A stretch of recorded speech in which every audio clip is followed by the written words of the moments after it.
Olá! Estamos iniciando mais um programa Movimento Empresarial, sempre na parceria com ela, Ana Paula Rodrigues Bon. Tudo bem, Ana Paula? Olá, Rogério. Olá a todos. Tudo bem, sim? O programa de hoje começa com uma entrevista com a superintendente do CREA, o Conselho Regional de Engenharia aqui do Rio Grande do Sul, a Denise Russo, que vai falar dos desafios de liderar uma instituição aqui no Rio Grande do Sul. O Movimento Empresarial esteve no lançamento do livro Mulheres no Direito, da série Mulheres, da editora Líder. Fomos ali na Livraria Cultura, aqui em Porto Alegre, e conversamos com as advogadas coautoras desse livro, Tatiana Avelar e Tayara Rota. O programa Movimento Empresarial tem o apoio da Sistec, Contabilidade Digital. As gravações são realizadas aqui, no espaço da Macro Office, o seu local para eventos. E as imagens são a responsabilidade da maravilhosa Priscila Oliveira, a fotógrafa dos seus eventos. Você sabe, as dicas de gestão empresarial são com a Vera Brock. As dicas de constelação familiar são com a Cláudia Fortuna. Para manter esse sorriso bonito, nós temos as dicas de saúde bucal com a cirurgiã dentista Aline Martins. Mas nós temos uma novidade, né, Ana Paula? Sim, Rogério. E a partir deste programa, nós também contaremos com um quadro de opinião com o nosso companheiro de bancada, Rogério Bon, que trará várias informações de muitos conteúdos de coisas que estão acontecendo por aí sobre a perspectiva da opinião dele. O programa Movimento Empresarial tem tudo isso e muito mais para você. Então, vamos começar a partir de agora.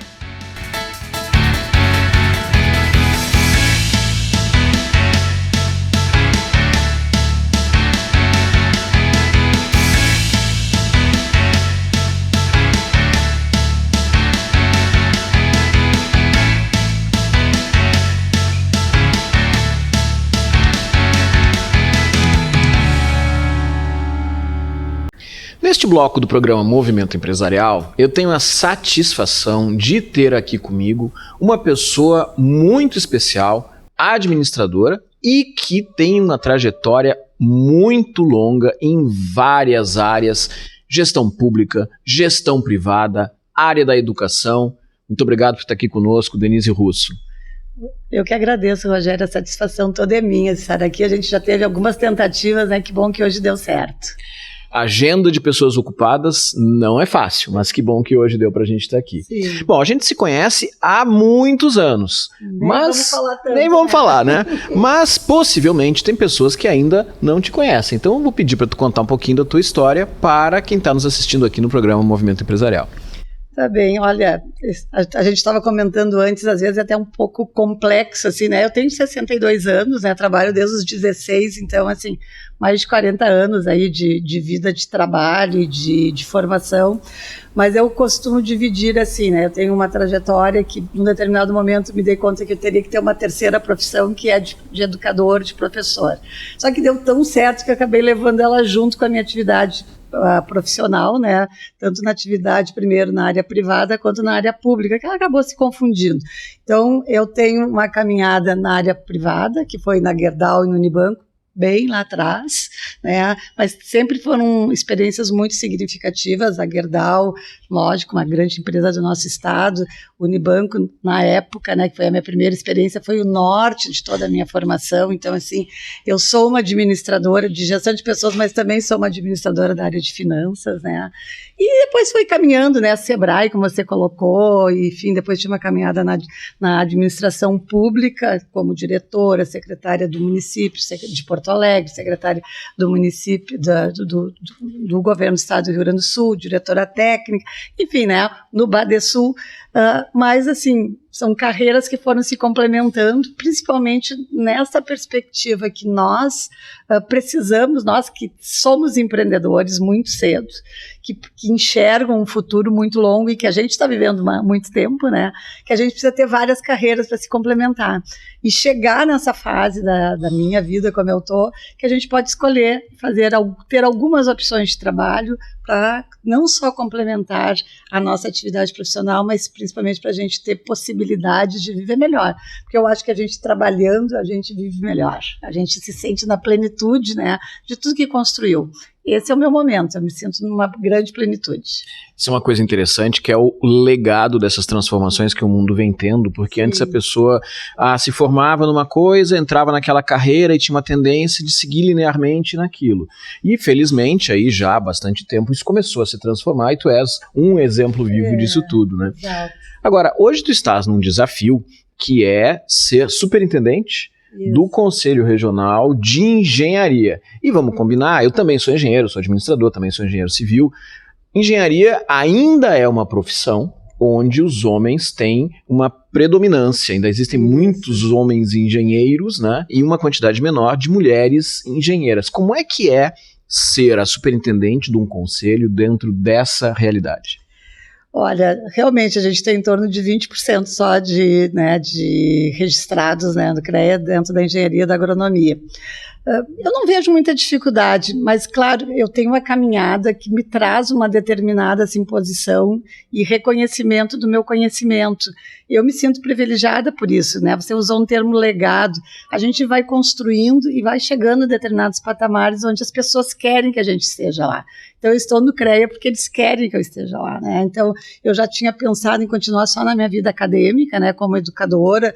Eu tive uma passagem muito legal pela Fevale, são 15 anos, fui coordenadora de curso, mas acima de tudo fui professora, fui pró-reitora de ensino, mas acima de tudo eu me considero nesta fase aí como educadora. Então a gente vai construindo possibilidades e vai consolidando que as pessoas queiram que a gente está. Então é um privilégio.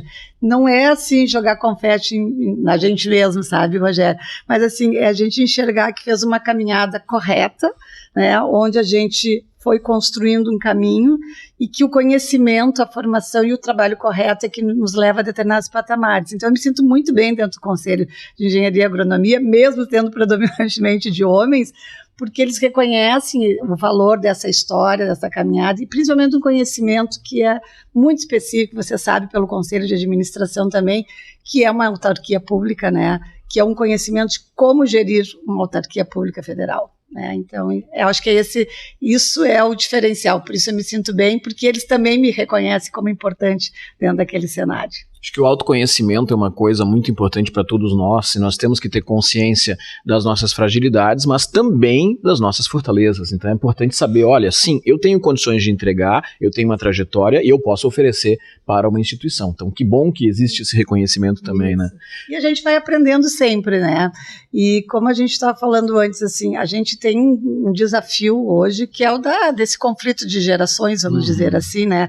E também da tecnologia, de todas as possibilidades que isso traz.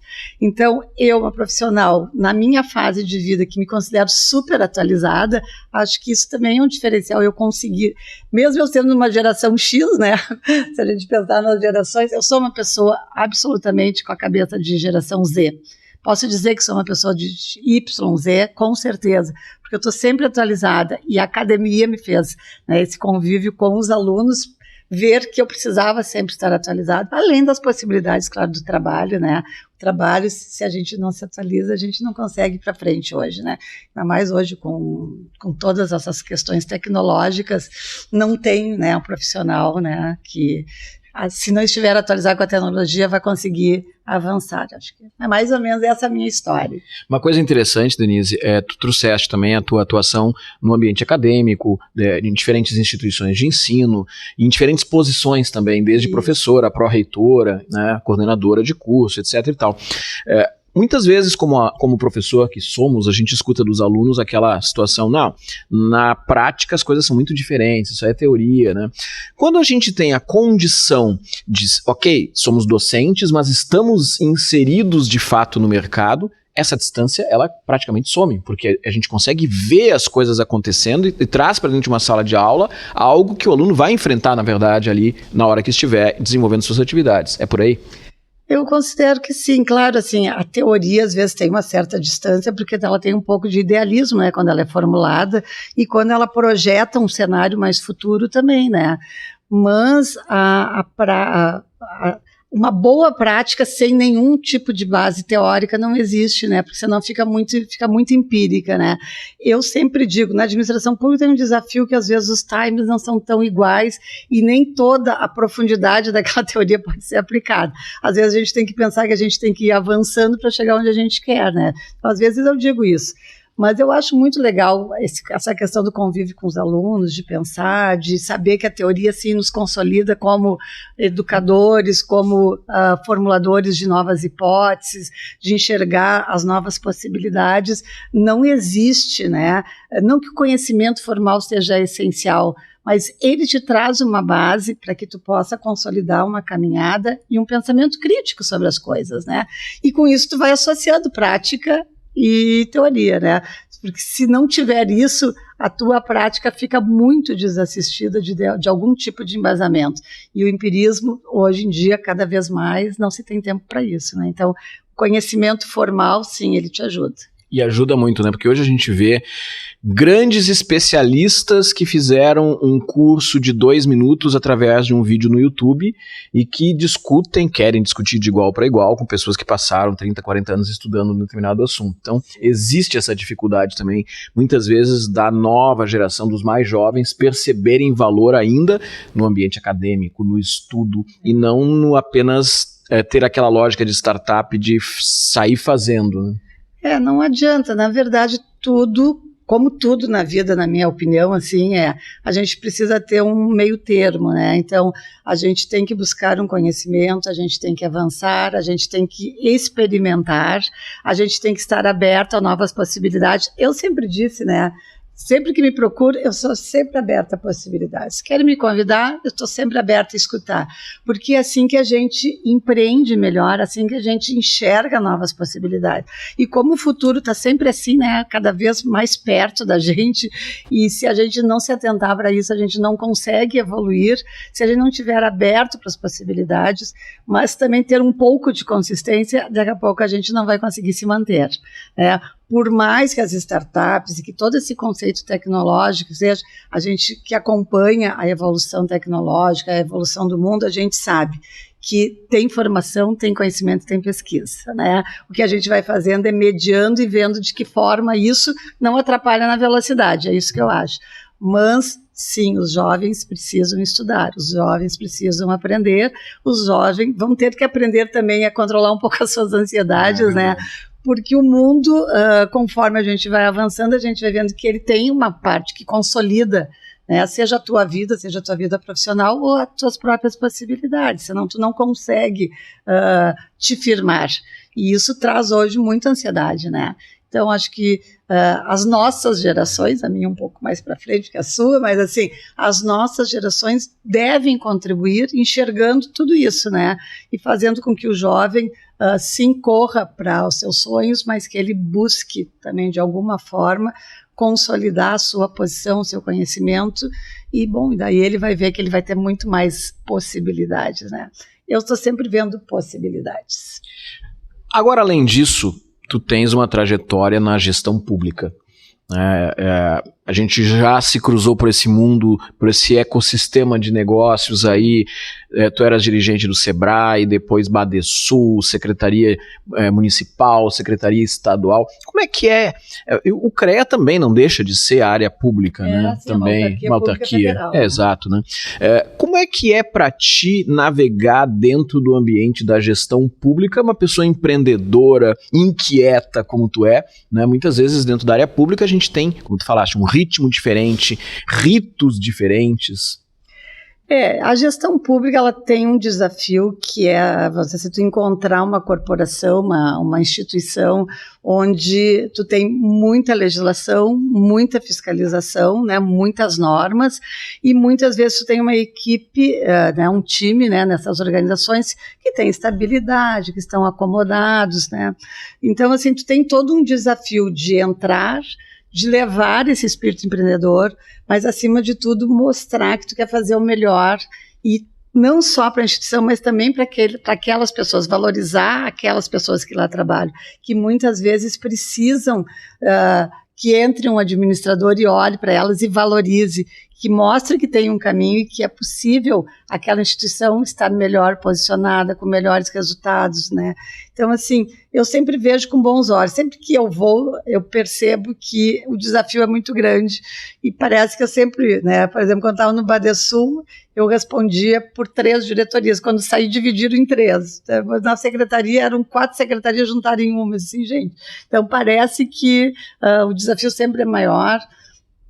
Eu acho que por essa visão mesmo de que a gente pode fazer, que a gente tem que confiar, e assim, é estratégia e as pessoas. Eu acho assim, nós somos administradores, né? Então, se a gente não tiver um pouco de estratégia, um pouco de visão, e não confiar que as pessoas têm potencial, porque às vezes tem um estigma, o pessoal da administração pública, os funcionários, né, não dão resultado. Dão, eles carregam o piano, assim como na iniciativa privada, tem o bom e o mal, mas tem a maior parte é o do bem e que carrega o piano, como a gente diz, né? Então, se eu entrar e não respeitar essas estruturas, a gente não consegue ter resultado. Então, eu acredito muito na gestão de pessoas e no desafio de que é com as pessoas e pelas pessoas, pela sociedade, que a gente consegue dar resultados e cumprir com o papel da gestão pública, que é atender a sociedade, né? Então, eu gosto da administração pública, acabei ficando aí nos últimos 25 anos, sempre a convite, nunca fiz concurso, mas sempre a convite, acabei permeando aí na administração pública. E o CREA, sim, é uma autarquia pública federal. Pois é, o conselho profissional, ele tem esse desafio, né, de se conectar com a sociedade de um modo geral. Eu fui vice-presidente do CRA do Rio Grande do Sul e conselheiro federal do Conselho Federal também por muitos anos, e a gente tem esse desafio de conectar todas as partes, né?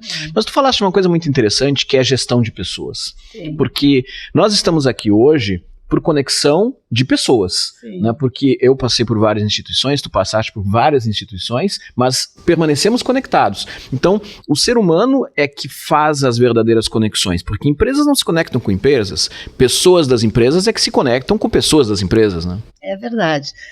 A gente acaba dizendo que a administração moderna é estratégia, resultados, novos modelos, mas sim, tudo isso é verdade, mas se não tiver as pessoas, e essas pessoas pensando diferente e pensando numa visão de estratégia, de resultados, de conexão, de novas possibilidades, a gente não tem, né? A gente tem que pensar o que as pessoas têm que fazer, de que maneira elas têm essa qualidade de vida, buscam essa qualidade de vida e dão resultados.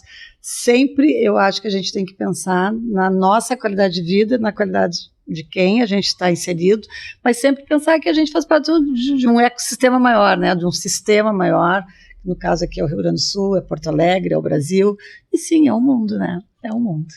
Denise, a gente está chegando ao final aí do nosso tempo de entrevista. Eu quero pedir para tu deixar uma mensagem aí para quem está nos assistindo aqui pela Rede Sul de TV. Eu diria assim, nós temos muitas possibilidades. Sempre acreditem, né, que a gente, com formação, com dedicação, o caminho sempre é único, né? É a gente conseguir, e as boas parcerias, as boas redes é que fazem a gente avançar. Se a gente for correto e se a gente tiver uma boa formação, sempre tem um espaço para quem é empreendedor e trabalhador, como eu digo. Eu sou uma trabalhadora. Denise Russo, muito obrigado aí por esse nosso bate-papo. Eu que agradeço. E para você que está aqui com a gente, tem mais Movimento Empresarial daqui a pouquinho. Fica aí.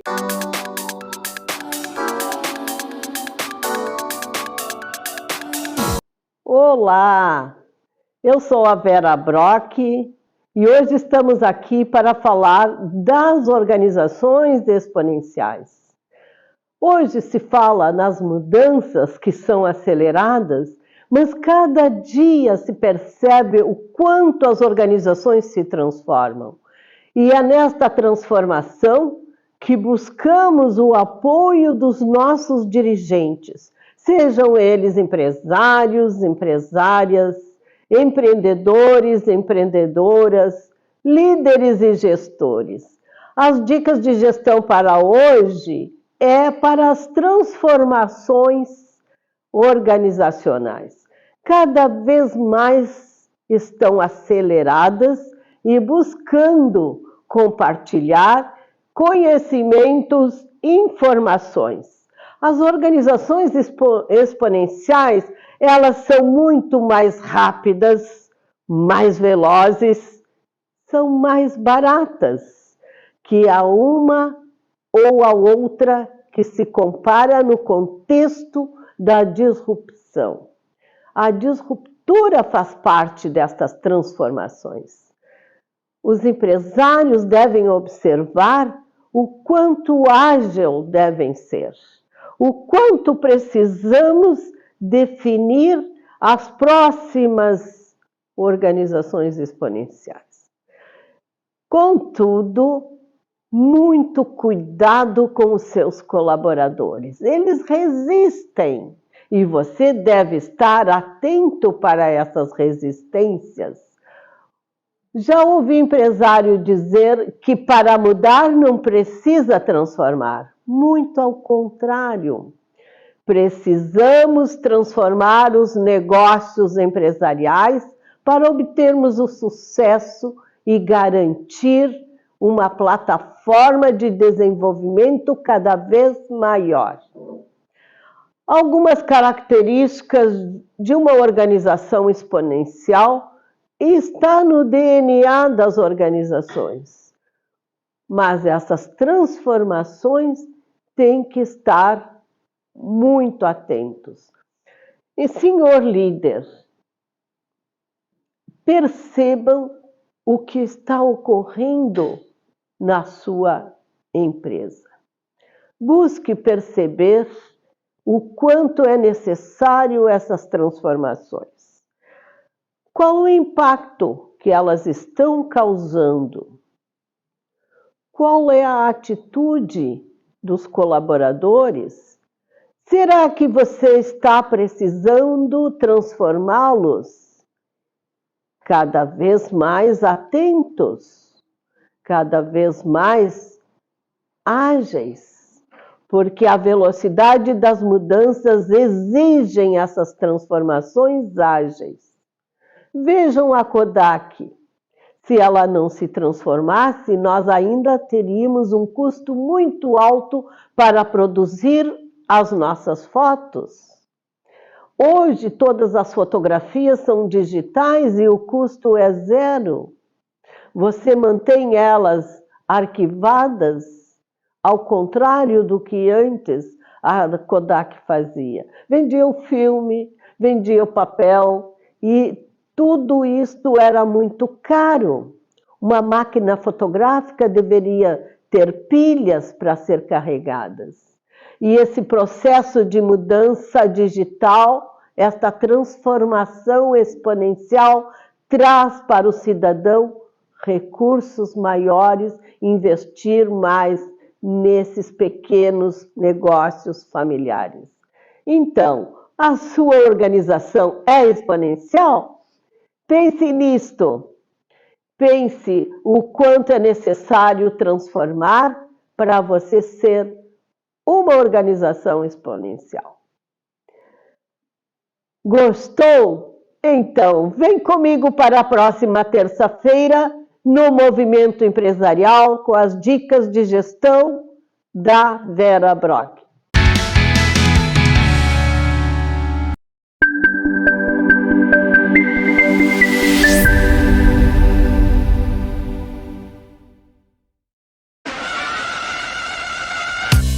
Em Porto Alegre, a MacroOffice é a solução completa em espaços multiuso para eventos corporativos, locação de escritórios, self-storage e endereço fiscal.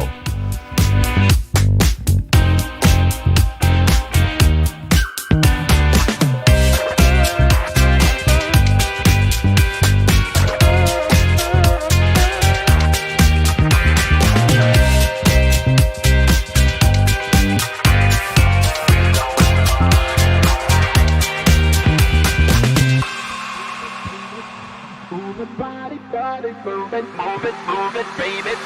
Move it, body.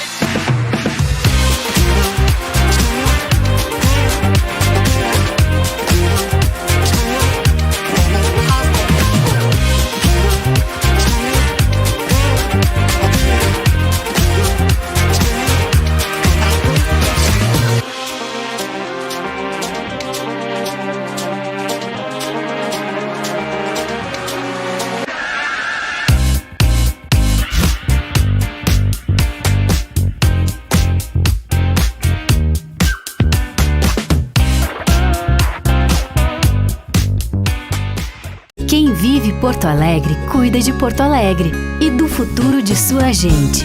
É por isso que a Prefeitura lançou o Alfabetiza Mais Poa, um programa criado para alfabetizar adequadamente as crianças na idade certa. Cuidar do futuro é disponibilizar 25 mil novos computadores para atender aos alunos e a todos os professores da rede própria municipal. É oferecer óculos especiais para que todos os alunos e professores com algum tipo de deficiência visual tenham acesso à leitura e ao reconhecimento de objetos em sala de aula. É entregar kits de robótica para a introdução do pensamento computacional às crianças da educação infantil e anos iniciais. Cuidar do futuro é investir na educação. É assim que vamos fazer de Porto Alegre uma cidade educadora e com mais oportunidades para todos. Saiba mais e participe. A gente vive, a gente cuida. Prefeitura de Porto Alegre. Mais cidade, mais vida.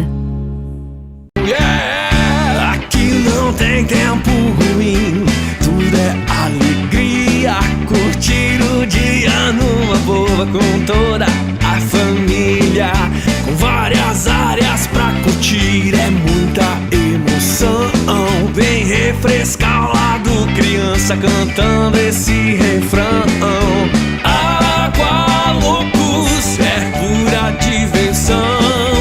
Faça chuva ou faça...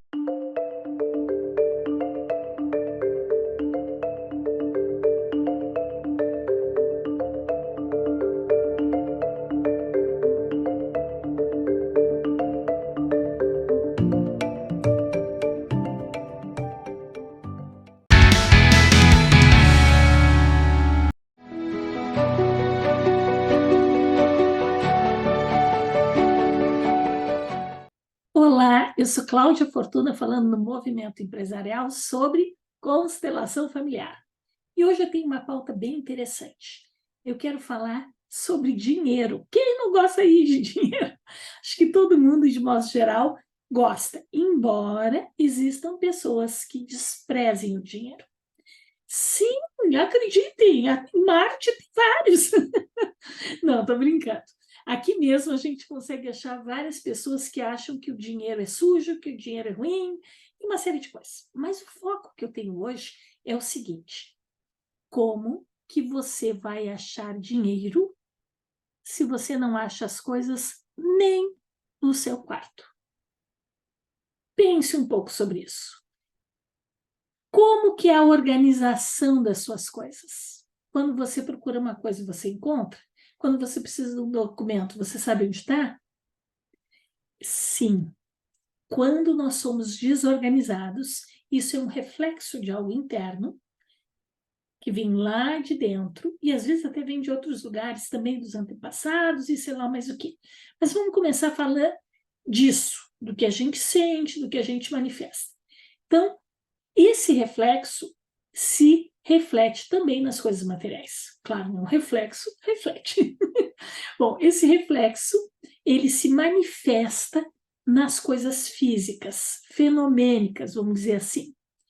E quando a gente não tem organização nem no nosso próprio quarto, nem nas nossas coisas, minimamente, o dinheiro dá no pé. Ele foge da gente, ele não quer ficar com gente que não está organizado. Por quê? Vamos imaginar, só imaginar, você está procurando um documento e você não encontra. Você vai ter que gastar fazendo outro documento. Você vai gastar tempo, e tempo é nada mais, nada menos do que o faz-me rir. Se você soubesse onde estava, você não precisava fazer outro documento, Você usava aquele documento, você ganhava tempo, você resolvia uma questão. Então, sim, direta e indiretamente, de muitas maneiras, o dinheiro, ele gosta da organização. As pessoas que valorizam o tempo e que se organizam ganham, e aí vem um choque cultural, ganham 25% a mais do que as que são desorganizadas. É muita coisa. Eu conheço gente que fica doida procurando. Ai, onde é que está isso? Onde é que está aquilo? Todos os dias. Vai sair, onde é que está a minha carteira? Onde é que está a chave? Aí acha a chave, perde a carteira, aí esquece a carteira, põe não sei aonde. Essas desorganizações, elas acabam interferindo, sim, inclusive no ganho financeiro. Este tempo que era para ser mais calmo, que é a saída de casa, vai lá naquele lugarzinho, pega a chave, vai lá, pega a carteira, já sabe que está ali, vai para o seu trabalho, calma, suavemente, sem aquela agitação, sem aquele estresse. Nós precisamos ter como meta construir uma vida cada vez melhor, uma vida cada vez mais plena, uma vida em que as coisas fluam. O flow, né, o fluxo da vida é tão necessário para o bem-estar, tanto nosso quanto dos outros. Porque também, eu conheço várias pessoas que são assim, né? Olha, a minha irmã usa essa expressão, não sei com quem é que ela aprendeu, ela me falou até o nome da pessoa, mas eu não estou certa. Então, eu não vou dizer o nome da pessoa, mas vou dizer a frase que ela usa. Ela diz assim, olha o que tu me obrigou a eu fazer. Quer dizer, o outro me obriga a fazer algo que eu não quero fazer, ou algo ruim, e aí eu ponho a culpa no outro. Quando nós terceirizamos as responsabilidades, então essa frase gramaticalmente ela é meio duvidosa, mas vamos levar em conta o conhecimento e a sabedoria que ela traz. Quando nós terceirizamos que o outro faz nós fazermos algo, que é o outro que nos manipula para que nós nos justifiquemos. Se eu fiz isso aqui, por que tu me obrigou a fazer? Eu, por mim, não tinha feito. Significa que eu estou dando mais poder para o outro. E quando eu não assumo as responsabilidades, também isso me causa prejuízo. Então, pessoas que dizem, o outro que tirou minha carteira daqui. Mas se tiver um lugar convencionado e ficar claro, talvez essas coisas fluam melhor. Pense sobre isso. Até o próximo Movimento Empresarial. Tchau, tchau.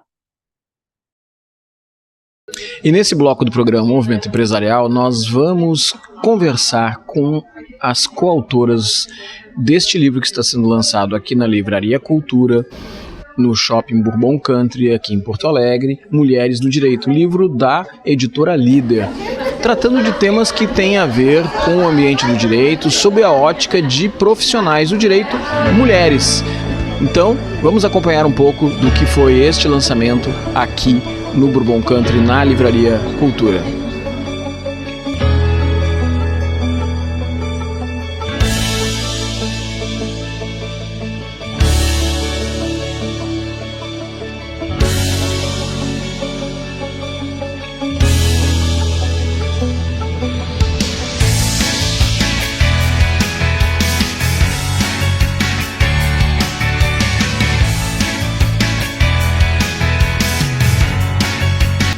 Estamos aqui agora com a Tatiana Avelar, ela que é uma das coautoras do livro Mulheres no Direito, da série Mulheres, da editora Líder, lá de São Paulo, a qual a coordenação é por conta da Andréa Roma, Adriana Nascimento e Tatiana Moura. Tatiana, seja muito bem-vinda ao Movimento Empresarial. Você que fez um dos capítulos, Servir é uma Honra, conta pra gente como que foi essa experiência de ser escritora. Foi maravilhoso. O convite para mim foi de início uma surpresa, eu não esperava, como eu disse até na entrega, né, do Prêmio Sidere Mulheres, eu não achava que eu tinha um legado a trazer para as pessoas, mas eu comecei a perceber, ao receber as homenagens, as congratulações de meus colegas, de estagiários, de pessoas que trabalharam comigo, tudo que eu realmente deixei de marca nas pessoas. E aí sim eu percebi que existe uma oportunidade de trazer às pessoas algumas pinceladas do que eu pude aprender ao longo da minha carreira, que não é tão longa assim até então, mas que já me trouxe muito ganho profissional, pessoal. E aí eu trouxe, então, nesse capítulo, um aprendizado sobre treinamento em compliance. Eu fiz de uma forma que as pessoas pudessem utilizar para qualquer tipo de treinamento dentro do direito, que é a minha área de atuação, mas também na área de gestão de pessoas, principalmente. Então, no âmbito empresarial como um todo, este capítulo pode ser utilizado. As pessoas podem utilizar como base para fazerem treinamentos em equipes de todos os âmbitos necessários dentro da gestão das equipes. Esse foi o intuito do capítulo. Com certeza esse capítulo vai colaborar muito com o compliance dentro das organizações e de uma forma mais, uma linguagem mais popular, não é? Pelo que a gente leu, tem uma facilidade, não é uma linguagem tão técnica, porque é uma das questões quando a gente fala do livro de direitos, conteúdos de direitos, sempre tem mais uma linguagem técnica, e essa linguagem tu conseguiu transformar para que várias pessoas, por exemplo, gestores que não são formados na área do direito possam compreender. Exatamente, essa foi exatamente a intenção. Eu quis trazer de uma forma bem próxima ao público para qualquer pessoa que tem intuito em fazer um treinamento, para que ela consiga ter êxito nesse treinamento. Então é muito importante que a linguagem seja clara, a linguagem seja simples e a pessoa consiga utilizar no próprio treinamento dela esse mesmo tipo de linguagem, que ela consiga obter a compreensão das pessoas do que ela quer transmitir. É muito importante isso. E para as pessoas que gostariam de escrever um livro, quais são a sugestão que você pode dar sobre a tua experiência e que pode facilitar a vida delas ao escrever um livro ou um capítulo colaborativo como este? Olha, eu acho que é muito interessante a pessoa tentar agregar dentro das experiências que ela tem o que ela conseguiu de case de sucesso, o que ela entende como uma força dela, né? Algo que ela tenha de melhor para trazer para as pessoas. Às vezes a gente imagina que a gente não tem nada para trazer, que é sempre mais do mesmo, as pessoas já são acostumadas, mas é porque dentro do nosso âmbito de atuação a gente sempre acha que aquilo é repetitivo, mas para muitas pessoas é uma novidade o que a gente tem para ensinar. Então a pessoa, para tentar fazer parte de um livro como esse, tão importante da editora Líder, eu acredito que a pessoa tem que sempre confiar em si mesma e acreditar que ela tem sim algo a trazer para as pessoas, ela tem algo a ofertar e que a experiência dela é válida. A Andréia Roma, nossa CEO, sempre diz isso, que a nossa história conta muito, a nossa história é muito importante, o nosso legado mais ainda. Então fazer uma mentoria para as pessoas da nossa área e de outras áreas é uma honra enorme, é extremamente gratificante. Então a gente tem que sempre tentar trazer para a memória tudo que a gente já teve de sucesso na nossa carreira para conseguir transmitir dentro do capítulo. Parabéns, Tatiana, por este lançamento deste livro. Te desejo todo sucesso para você e para todas as coautoras. Que venha aí um best-seller a partir desse livro. Muito sucesso e até a próxima. Muito obrigada, pessoal. Até a próxima. Estou à total disposição de todos que precisarem de qualquer esclarecimento do capítulo. Um abraço. Gratidão.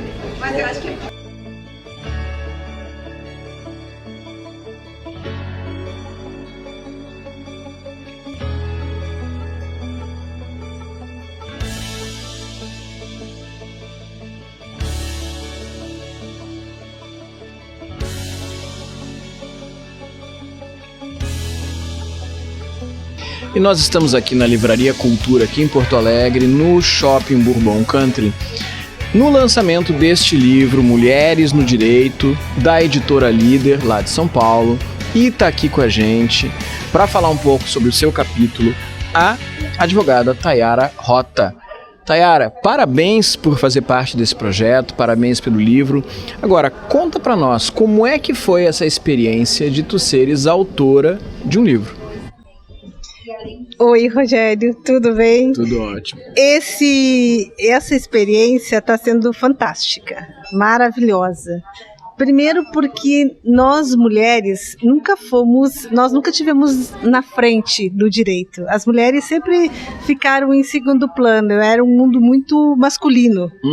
Então, ser reconhecida e escolhida como uma das advogadas para participar de um livro escrito só por mulheres é fantástico. É fantástico porque são várias formas de se sentir feliz.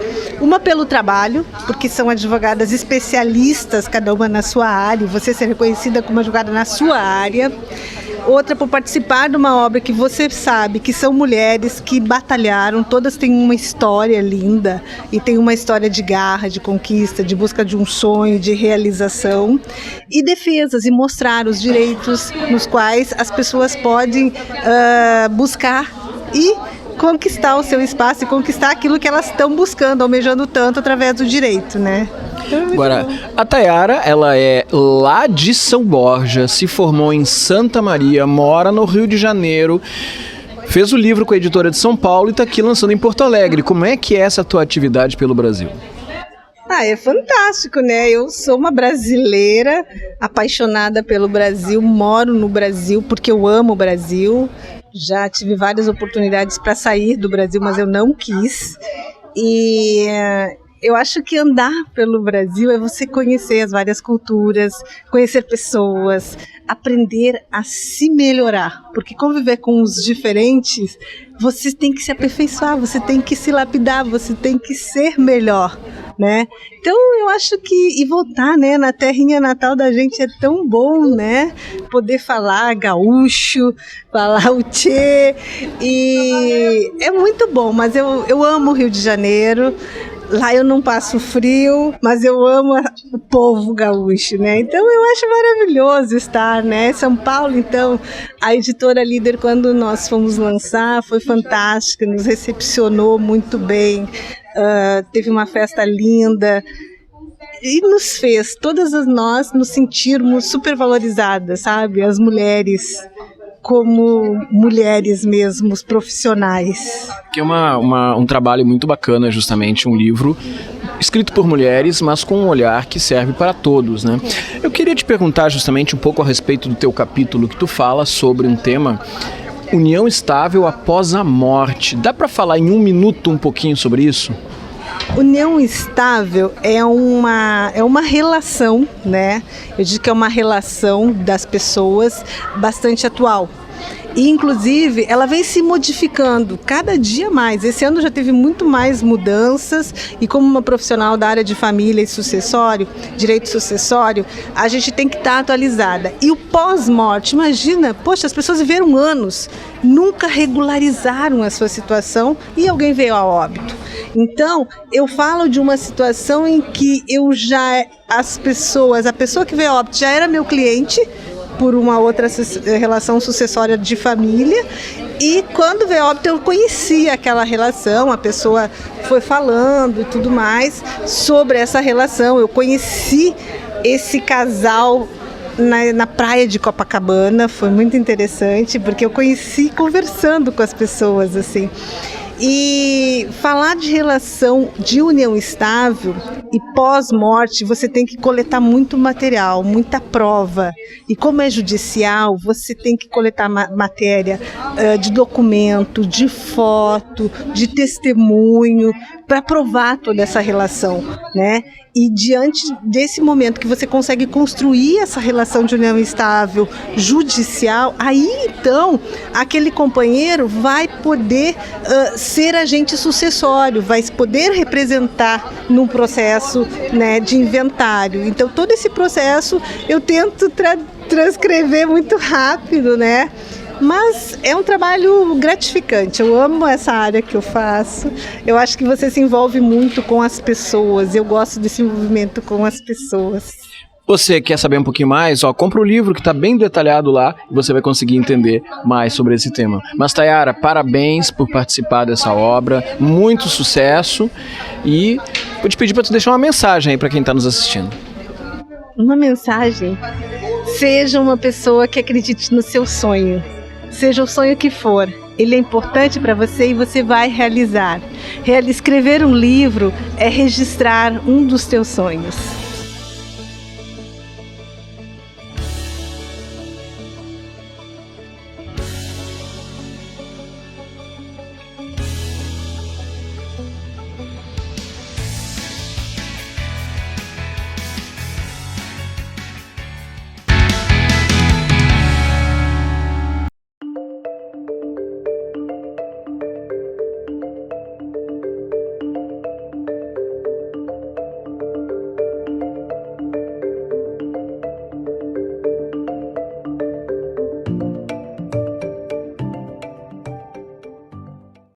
Sabe o que tem por trás de uma educação nota 10? Muito esforço e muita dedicação. E é assim que o governo do estado está trabalhando. Já fizemos muito na educação. E agora vamos acelerar com um grande programa de obras nas escolas. É o programa Lição de Casa para melhorar o ambiente escolar. Porque acertar com a nossa educação é acertar com o futuro do Rio Grande. Governo do Rio Grande do Sul. O futuro nos une.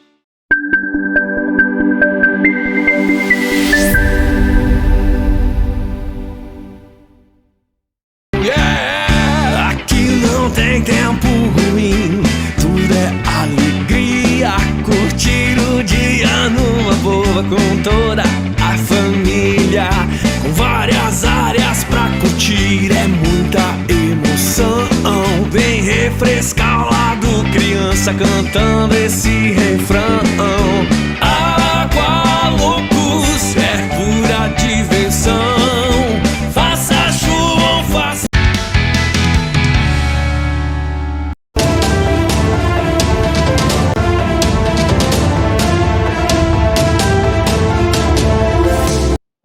Iniciando esse quadro de opinião, eu quero trazer para a sua reflexão uma questão que tem me incomodado um pouco nesses últimos meses e nesse último ano. Quando a gente olha as notícias e quando a gente vê as pessoas falando nos encontros empresariais, qual é o principal tema que a gente escuta? ESG. Agora, quando tu começa a conversar com um empresário, quando tu começa a conversar com uma autoridade e tu começa a aprofundar um pouco com essa pessoa. Ok, mas ESG por quê? Na maior parte das vezes, as pessoas não têm uma resposta para isso. Elas falam de ESG porque é interessante falar de ESG hoje, mas sem que haja verdadeiramente uma internalização do conceito. O que é ESG? De que forma isso pode transformar o meu negócio? De que forma eu posso impactar positivamente a vida dos meus clientes? Ou mais ainda, impactar positivamente a vida dos clientes dos meus clientes. Então, entendo que é extremamente importante para o ambiente empresarial verdadeiramente se apropriar desses conceitos, entender por que ESG é tão falado e não apenas se fazer o ESG para aparecer num relatório ou para ficar bem perante o mercado. ESG existe para verdadeiramente fazer com que as empresas funcionem melhor, com que as pessoas dentro das empresas se sintam melhor e, ao mesmo tempo, gere melhores resultados para os seus sócios e para todos os stakeholders, para todo mundo que participa da organização, além de evitar aqueles desperdícios, seja no campo do meio ambiente, seja até mesmo gerando problemas dentro da empresa, como uma coisa que está muito comum, que é o burnout. Então, fica essa reflexão. ESG sim, mas sabendo como é que eu posso impactar o meu negócio, impactar o meu cliente, impactar a vida do cliente do meu cliente através da sua aplicação. É isso aí. Semana que vem eu vou trazer uma outra opinião para você.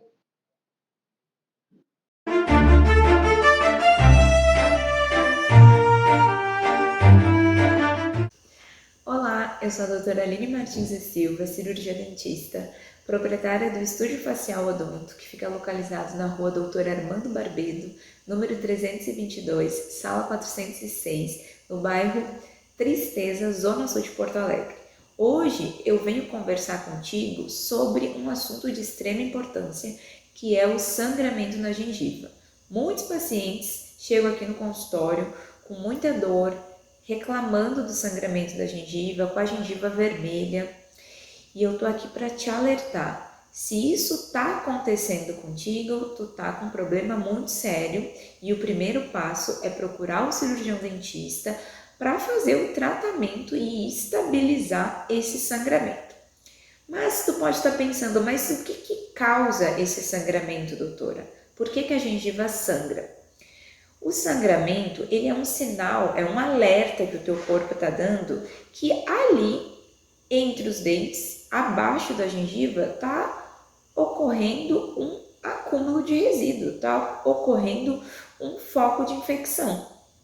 Então, é de extrema importância tu ter o hábito de passar o fio dental. Sim, esse fiozinho aqui, ele é de extrema importância, porque é ele que vai remover o resíduo que fica abaixo da gengiva. A escova de dente, ela não tem esse potencial de chegar entre os dentes. Então, assim, você vai precisar criar esse hábito para evitar problemas como cárie entre os dentes e inflamação na gengiva. Tá bom? Eu fico por aqui até semana que vem com mais um Dicas de Saúde Bucal com a doutora Aline Martins e Silva para o movimento empresarial. Até semana que vem. Olha que interessante essa entrevista com a Denise Russo, não é, Rogério? Essa perspectiva de uma mulher que está à frente dessa instituição tão renomada e a responsabilidade de fazer com que as coisas aconteçam da forma mais ética, responsável, assertiva dentro dessa organização. Pois é, a Denise Russo é superintendente do CREA, o Conselho Regional de Engenharia. Interessante que a presidência também é de uma mulher, né, que está afastada agora por questões eleitorais. Então, também não vamos citar o nome dela em função da questão eleitoral lá do CREA. Mas a liderança executiva do dia a dia é da Denise Russo, que é a superintendente. A Denise Russo tem uma trajetória muito longa, ela foi diretora do SEBRAE, ela trabalhou no SENAC, foi diretora de diferentes secretarias municipais, estaduais, aqui no Rio Grande do Sul. Então, muito legal ter essa perspectiva dela, porque é uma mulher em diferentes cargos de liderança, tanto na iniciativa privada, como na gestão pública, como na área de ensino. Então, por isso que a gente convidou a Denise para trazer um pouco da experiência dela aqui para nós. Mas, Ana Paula, a gente também esteve visitando o lançamento, né, do livro Mulheres no Direito, lá na Livraria Cultura de Porto Alegre, onde nós conversamos aí com algumas das coautoras e que falaram um pouco sobre esse desafio, né? Conta para nós um pouquinho.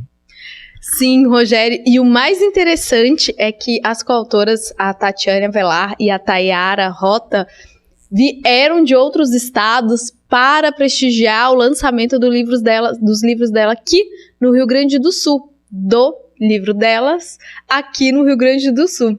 A Tatiana Velar veio de Minas Gerais e a Tayara é uma gaúcha que atualmente mora no Rio de Janeiro, mas que veio especialmente para também estar lançando na própria terra este livro. Fez um momento de autógrafos, ali uma noite de autógrafos dentro da Livraria Cultura, e foi incrível. Esses livros que fazem parte da série chamada Série Mulher, que é desenvolvido, realizado pela Andréa Roma, que é CEO da editora Líder de São Paulo, tem o objetivo justamente de incentivar que as mulheres escrevam as suas experiências, as suas histórias dentro das próprias áreas de atuação. Então, é muito importante este livro de Mulheres no Direito, assim como existem outros livros em outras áreas de atuação, no RH, nas finanças e vários outros editados pela editora Líder,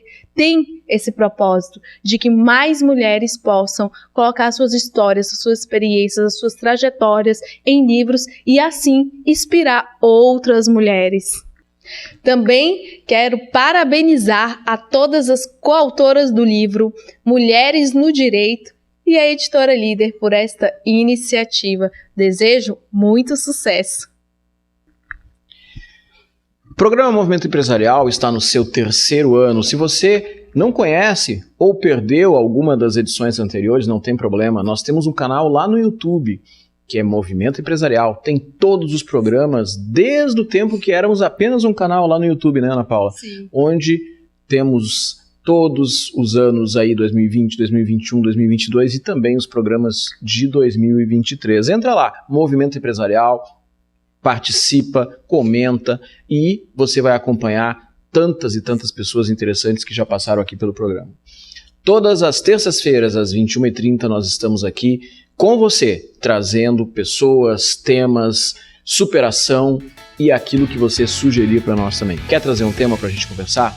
Manda uma mensagem para nós a partir do nosso Instagram, @Movimento Empresarial, que a gente traz a sua pauta aqui também.